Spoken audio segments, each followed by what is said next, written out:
Hi, I'm Jyoti Radhika Vijaykumar, handling a main portion of sociology optional for you. I'm sure that you might be aware of the subject called sociology.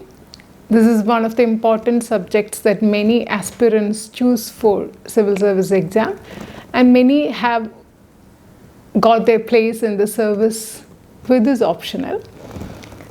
Basically, sociology is the scientific study of society. And sociology developed in the West as a result of certain historical changes in the West, which are Industrial Revolution, French Revolution, Renaissance, Reformation, Enlightenment, etc.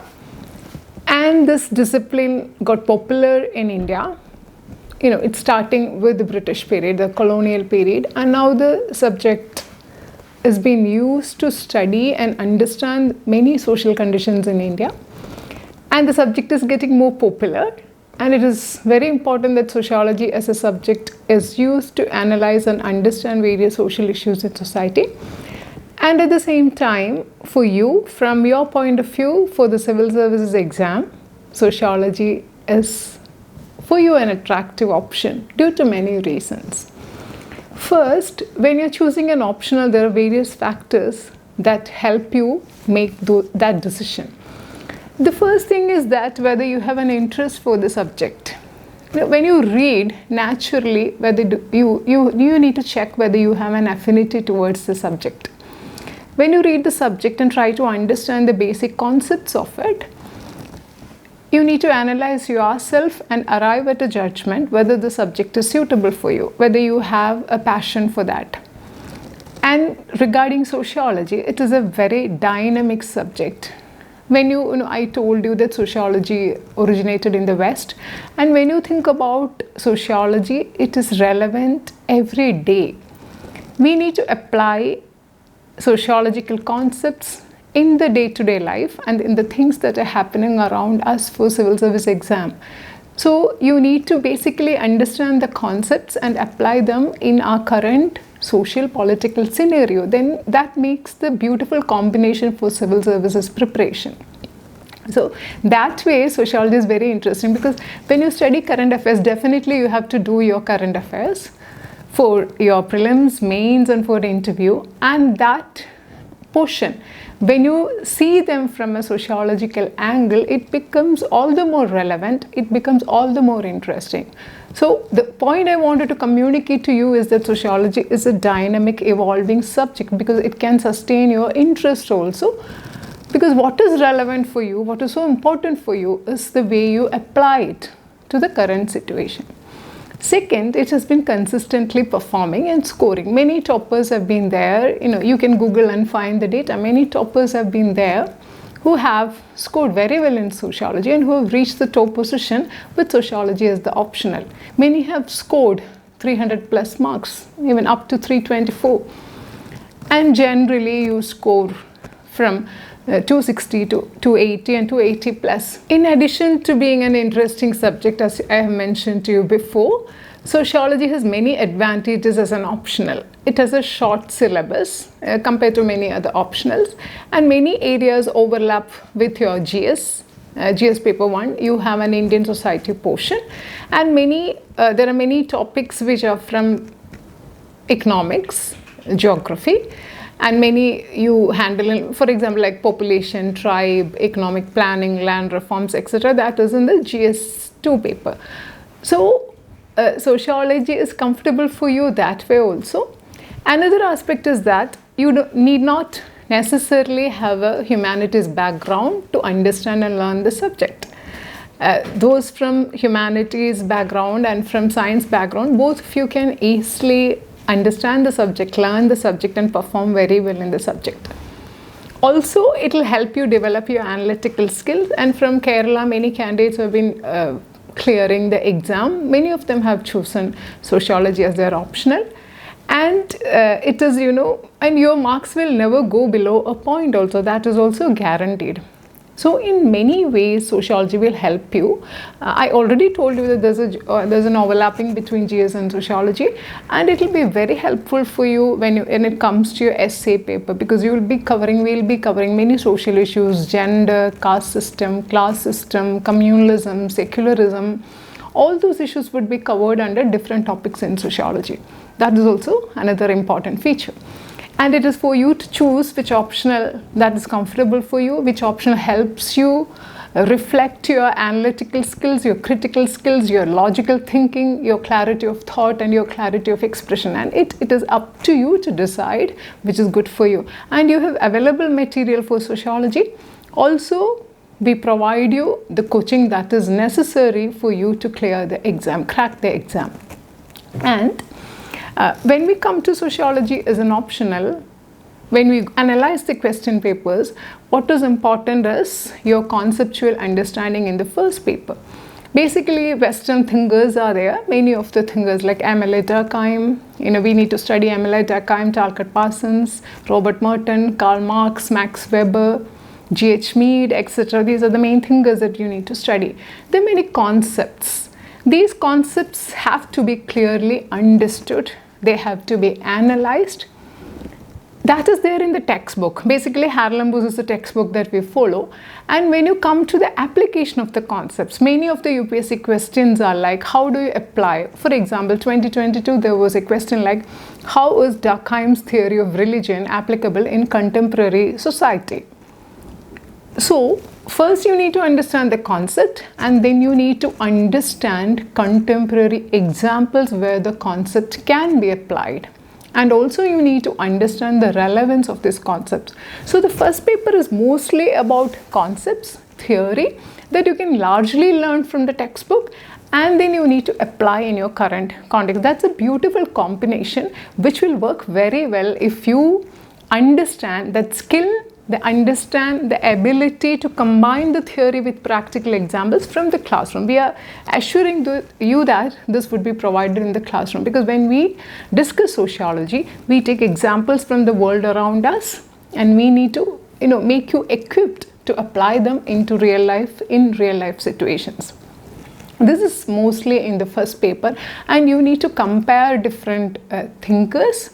And there are concepts like social stratification, economic system, political system, religion, etc., social change, etc. And the methods of sociology that we study, like science, positivist methodology, non-positivist methodology, emergence of sociology, etc. This you will get an understanding when you go through the syllabus in detail. And when you come to the second paper, we discuss in the theory, Indology, Marxist sociology, caste, modernization of Indian tradition, etc. These are really interesting. There is the theory part, and rest of the things, like most of the things overlap with your GS paper. We have village studies, agrarian class structure, industrial class structure, formal and informal labor and informal sector in India, political elite, pressure group, political parties, nation, state, citizenship, etc. In the first paper and second paper, there are common topics. In the first paper, we handle the theory part. When it comes to the second paper, we have the application of the theory part in the second paper.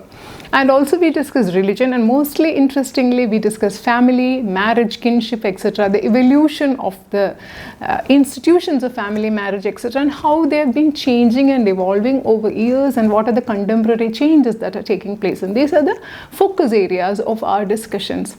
And you need to clearly understand one thing, that it doesn't stop with the textbook. When you write for UPSC exam, you have to start from the textbook. You have to build your knowledge base based on the classical textbooks, and from there you have to take that knowledge and apply it in the present Indian society, in the contemporary society in which you are living. There comes the relevance of the second paper also. So we discuss various aspects of social change, education and social change, technology and social change, etc. So the second part, most of the tribes we discuss, communalism we discuss, secularism we discuss, religious fundamentalism we discuss. And the second part, many of the areas overlap with GS. And you will have a clear idea of how the questions are being asked if you go through a few years, previous years' question papers. This is what basically I have to tell you while introducing you to sociology. And for example, I'll handle a topic called gender a bit. We have, when it comes to gender, we have different topics in the first paper and second paper. In the first paper we have, there is a topic called social stratification. In social stratification, gender is one part, gender is one topic. And in the first paper, in systems of kinship, we have the topic patriarchy and sexual division of labor. In the second paper, we have the topic patriarchy, entitlement and sexual division of labor. So in the second paper, when you have the same topic as the first paper, the focus is on the application part. And I'll give you an example of the questions. For example, 2022 question, we have had almost 4 questions directly on gender, directly relating to gender. And some other questions also demand answers in which gender is referred to in some way or the other. The first question, how do sociologists construct gender in their analysis of social inequalities? Second question, implication of feminization of work in developing societies. Third, how do you understand the relationship between patriarchy and social development?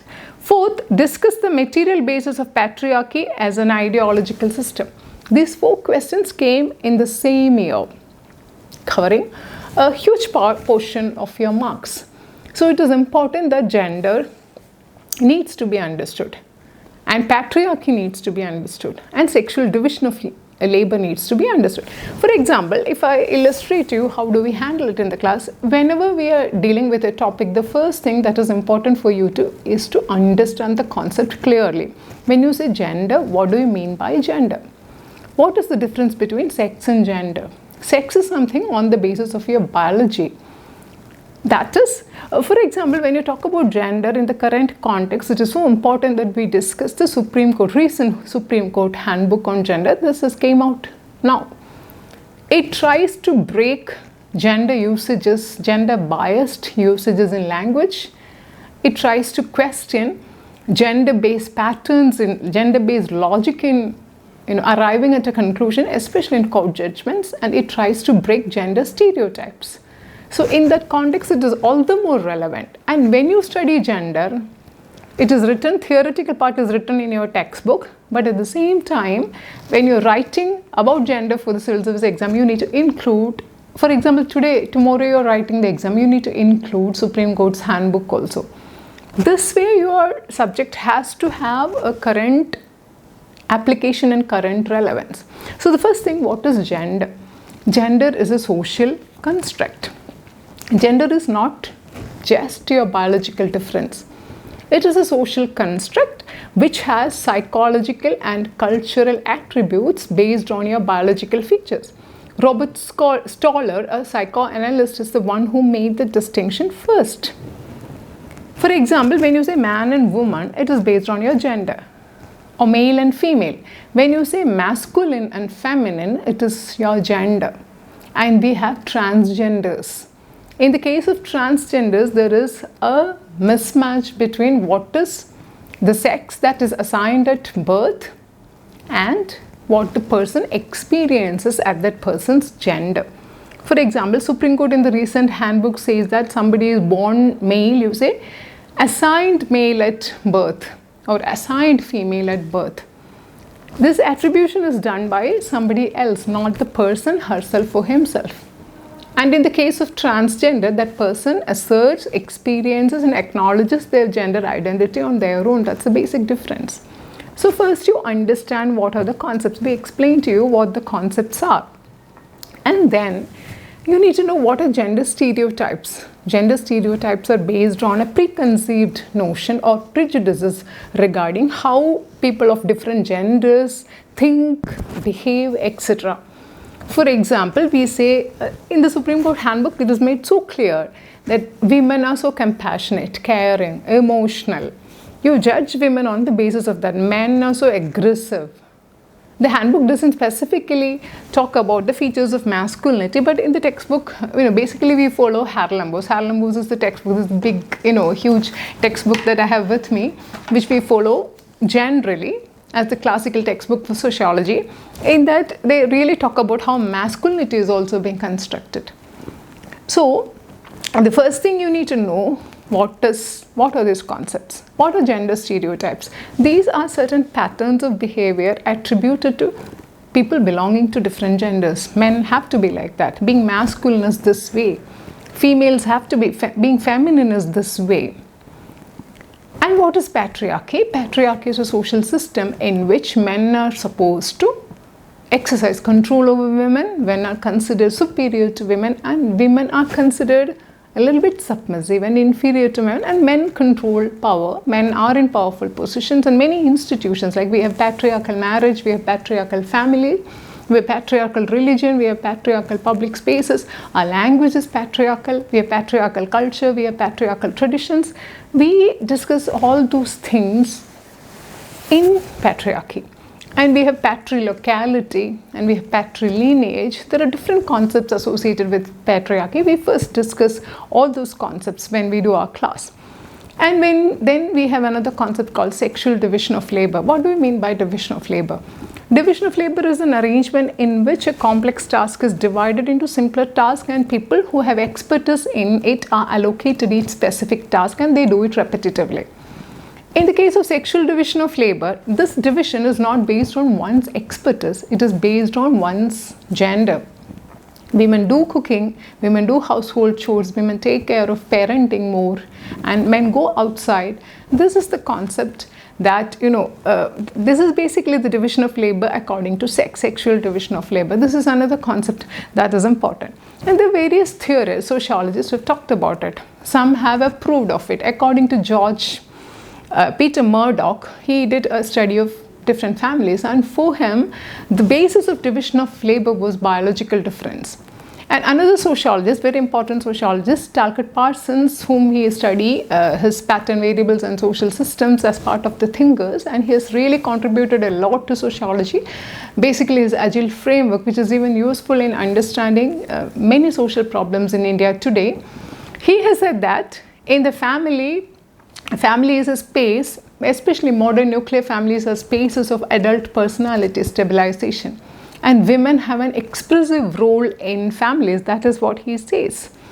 And that is also in some way confirming or reinforcing the gender stereotype regarding women. Women are very warm, they're very supportive, they're emotional. This is the stereotype that he also tries to reinforce. But Anne Oakley, she's a feminist, she's a feminist thinker. She says that this sexual division of labor is not on the basis of biology, it is a cultural attribute. Culture specifies that men have to do these roles, men have to be like that, and women have to do these roles, and women are like that.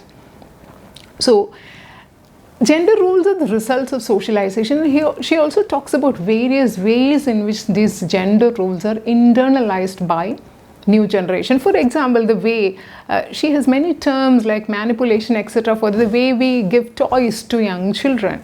Boys and girls, we use different colors. The way we socialize, the way we shape the behavior of girls and boys. These are all ways of gender socialization through which we make boys and girls internalize gender roles. And these are the basic concepts. I think that you're clear with the concepts like patriarchy, sexual division of labor, gender roles, gender, transgender. And now when we come to inequality, there's a concept in sociology called social stratification. It means that society is hierarchical. Society is divided into layers in which people are placed in different layers. Class is a system of stratification which is open. Caste is a system of stratification which is closed. And gender is also a system which exhibits certain dimensions of social stratification. And in a patriarchal society, there is no equality between men and women. Earlier when you talk about gender, we talk about gender equality, we used to focus on men and women. Now we talk about all genders. There is no equality of all genders. So when you discuss gender inequality, the concept of feminism is very important. What is feminism? It's an ideology that focuses on equality of genders. There are different versions or different kinds of feminism. One is like liberal feminism, which focused on rights of women. Another is radical feminism. In radical feminism, women it considers men as exploitative of women, men as causing subordination of women. Liberal feminism is moderate. Radical feminism is a little more radical. And when it comes to cultural feminism, the focus is on particular attributes of women. That is also a kind of stereotyping where you think of women as different, as nurturing, caring, etc. And postmodern feminism focuses on different kinds of feminism. You cannot have a single version. And there is the development of black feminism, which alleged that feminism was generally Eurocentric and it could not take into consideration the experiences of women who faced racism.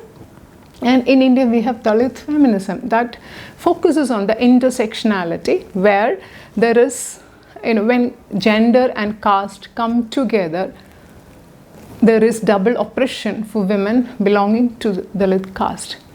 And there is post-colonial feminism that focuses on colonialism as a reason for the suppression that women face.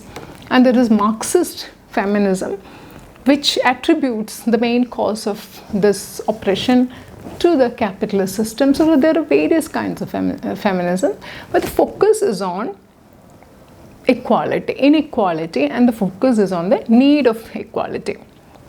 And when you think about various thinkers, we have one of the important thinkers is Kate Millett. She talks about, in her book Sexual Politics, she talks about the basis of patriarchy. There are different bases of patriarchy. One is biology, because there is a perception that men or women are biologically different and men are more powerful biologically, or strong. Powerful is not the right word, strong biologically. That is one thing. And Supreme Court has clearly said that all women are not physically weaker than men. So Supreme Court tries to bust that myth about your biological strength. Second, there are ideological factors. For example, like earlier we mentioned when we were talking about Anne Oakley, that the fact of socialization. You just think about our families, our societies in which we differently socialize girls and boys. And third, there are sociological factors like family. Our institutions are patriarchal. You just observe the rituals associated with a marriage and the practices that we follow in a family, whether they are equal or whether there is an upper hand given to men. This is what Kate Millett says. Fourth is there is subordination that women face as a class. Next, education. She is also attributing education to the fact, patriarchy sustains.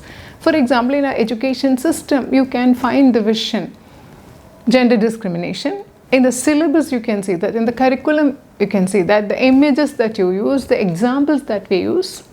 In addition to that, not only in the education system, in our culture, in our movies, in our language, everywhere patriarchy is evident. And myths and religion. Kate Millett also considers myth and religion as contributing to patriarchal mindset. And there's also psychology, the way like men are made to, boys are made to believe, how their mind functions, how do they train, how are they conditioned. That is also important. And physical force is also another fact. So these are the factors which Kate Millett considers as providing the base for patriarchy. And there's another thinker called Sylvia Walby. She talks about patriarchy and theorizing patriarchy. She talks about 6 patriarchal structures. One is paid work. Mostly paid work, that is work outside home in the capitalist sector, is mostly available to men. Female participation in the labor force is less compared to men. And in Kerala, it is very less. You will understand all these things later. And who get money, who get economic value for their work, they're given more status and they become the dominant force. And women's work is considered unpaid work. There's no economic value mostly to the work that women do in houses. That also is one of the important factors. Second, she talks about patriarchal relations within family. That is the same thing like Kate Millett also mentioned. She makes it very clear there are patriarchal relations within family. And you just observe within the families around. Third, there is a patriarchal culture. Fourth, she also talks about sexuality. Fifth, she talks about male violence towards women. Then she says state is also patriarchal. This is how we talk about the different theoretical aspects of patriarchy. For at first, these things may not be familiar with you. Then what do we do in the class? We take contemporary examples. We ask you like how it is happening in your family, and in simple language, through examples, through experiences, we try to get you these ideas. If I just say patriarchal state, if I just say patriarchal relations within family, sexual division of labor, you may not understand. But if I ask you who is cleaning the house, who is taking care of children's education, you might understand from practical example. That is the methodology that we follow. First, many of you may not be familiar with sociology. Many of you might be hearing these terms for the first time. So it is our responsibility to communicate these points in a way, communicate these concepts in a way that you understand. So this is one thing that we focus on here. And when you talk about the future of feminism, patriarchy, etc., there are many theories like Natasha, Walter, etc., who talk about political solution, and there are thinkers like Germain Green. So these are the thinkers that you need to study. And there are also, in the book, there are discussions on masculinity, how men are considered the provider, the protector, the breadwinner, etc. And I just gave you a sample of how gender is theoretically placed in sociology. But when you write answers, this theory comprises only one part. With this theory, it is not enough. You have to go beyond the theory. For example, the questions have been asked, what is the relationship between patriarchy and social development? And you need to establish that connection. You need to explain what do you mean by social development. And it has components like political, economic, social, cultural development.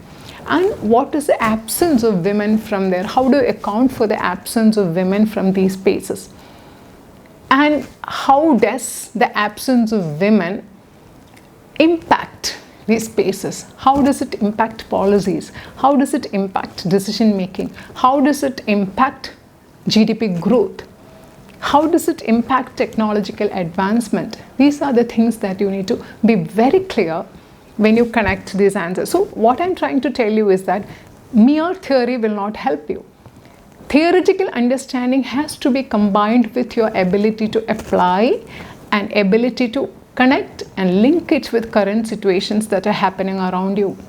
And when you think about feminization of work, you need to think of, when you think of informal sector, Swiggy, Zomato, how many delivery girls you have? Mostly you have delivery boys. Then you need to understand that in informal sector, actually feminization of work is really happening.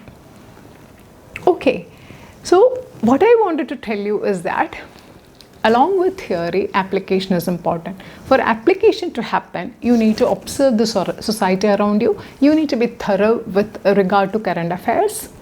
And when it comes to gender, the topic that I have taken here, you cannot limit it to compartmentalize it to a particular topic. In the class, for example, we might be handling 1 or 2 sessions on gender as part of covering the topic. But questions come from all areas. When we discuss ethnic conflict, we might have to talk about gender because women, you know what is happening in Manipur. Women are mostly affected when there is an ethnic conflict. When there is communal violence, women are mostly affected. When there is a war, women are mostly affected. Hope you understand what I am trying to tell you. And when there is religious fundamentalism, women are mostly affected. When there is an environmental issue, women are mostly affected. So we have a gender dimension. When you come to economy, informal sector, you call it feminization of informal sector. There's another concept called, when we discuss poverty, we need to think about feminization of poverty. And when we discuss agriculture, there's feminization of agriculture. So gender, even though it is a different topic, it cuts across various topics, and every topic you will have to have some or the other points on gender. This is how we discuss in class. And generally, what is the methodology that we follow? First thing, we make the concepts clear in the class. In an era of rapid technological advancement, you have ChatGPT, artificial intelligence, everything to help you out with your preparation. You have ample information outside. And where does the relevance of the class come? The relevance of the class comes when you want to understand the concepts. You get conceptual clarity from the class. When another human being who is experienced in this area explains to you the concept, you need to internalize it in the class. Second thing, you need to understand all your preparation of any subject in UPSC for civil services exam has to be based on your understanding of previous year's question papers. Then you will know from where they'll ask you question and which angle they ask you questions. Some areas, for example, sociology, some are like science. Every year you can be assured that from these areas you would be having questions. And other areas need application. So the first thing, understanding conceptual clarity. Second is understanding questions. Third is you need to know how to respond to the question. You have to exactly write what is asked. Nothing more and nothing less. So first thing is important to understand the question. Second thing is what is important is to respond sensitively, logically and smartly to the question. And to understand that you need to discuss questions in the classroom, we do that. And when we do questions, most of the questions are substantiate, critically analyze. What is your opinion? Do you think so? Do you compare two thinkers? How are they connected? How is Merton talking about anomie in a different way that of Durkheim? Do you think that Parsons' theory of social system is applicable in the current society? Do you think that Agile model can be used to explain various social problems in contemporary society? Some interesting questions. How do you use reference group theory of Robert Merton to understand fashion in society? How do you use Merton's theory of deviance to explain the traffic problem in society? You can just go and check previous year's questions. These questions are there. So in the class, conceptual understanding, question understanding, then creating a thought framework for the question that this is the way I should respond to the question step by step. That is also important. From there, you need to come to contemporary examples. For example, there's Durkheim's theory of division of labor, Durkheim's theory of suicide, Durkheim's theory of religion. You need to know whether you can apply Durkheim's theory of suicide to the suicides that happen in higher educational institutions now. The suicides that happened during COVID period, can we apply? So you need to understand that application part also. And we'll have test or writing practice in the class, and when you give us questions, answers written, we correct it and give you feedback, and it's a gradual process of evolution, a gradual process of learning, updation, modification, correction, etc. And notes are provided for each session. By the time the session is completed, every topic is completed. Along with that, you will also be getting notes, and it is important that you make notes of your own.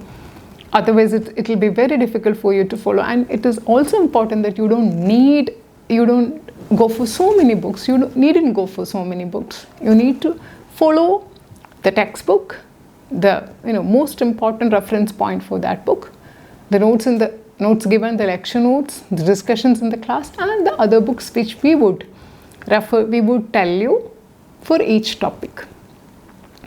And always we focus on feedback. We ask you whether the way of preparation makes you comfortable, whether the way of the conversation that we have in the class, the discussions that we have in the class makes you, whether they make you comfortable. And every class and every batch we ask them the feedback, because maybe we think that it works best for the students, but students may need something else, and we get the feedback from you and modify and change our method of discussion accordingly.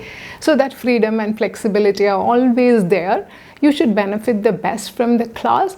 And when you choose the optional, it is important that optional is a very important, a crucial means for you to get into the civil services career. And you need to choose it wisely based on your interest, scoring, based on the availability of coaching, material, and the consistent performance of the subject, the syllabus, overlapping with other subjects. These are the general criteria that decide somebody's choice of an optional. So regarding sociology, I can tell you that it is an interesting subject, and as earlier we mentioned, it has a shorter syllabus and it is convenient for both students from science and humanities background. And we provide you clear conceptual understanding in the class, question paper discussion, question paper analysis, and correction of answer sheets, focusing on contemporary examples and application of the concepts. And this is the way. And sociology will help you as a human being, as a citizen also, it will definitely make you understand many things which you haven't discussed till now. It will help you understand the society around you, marriage, family, political, social, cultural, economic institutions, etc.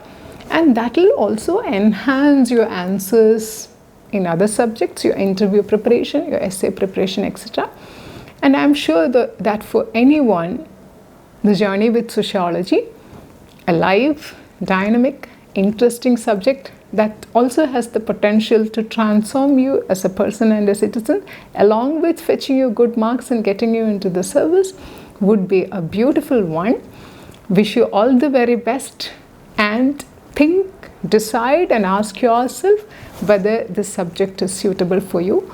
Wish you all the very best once again. Thank you.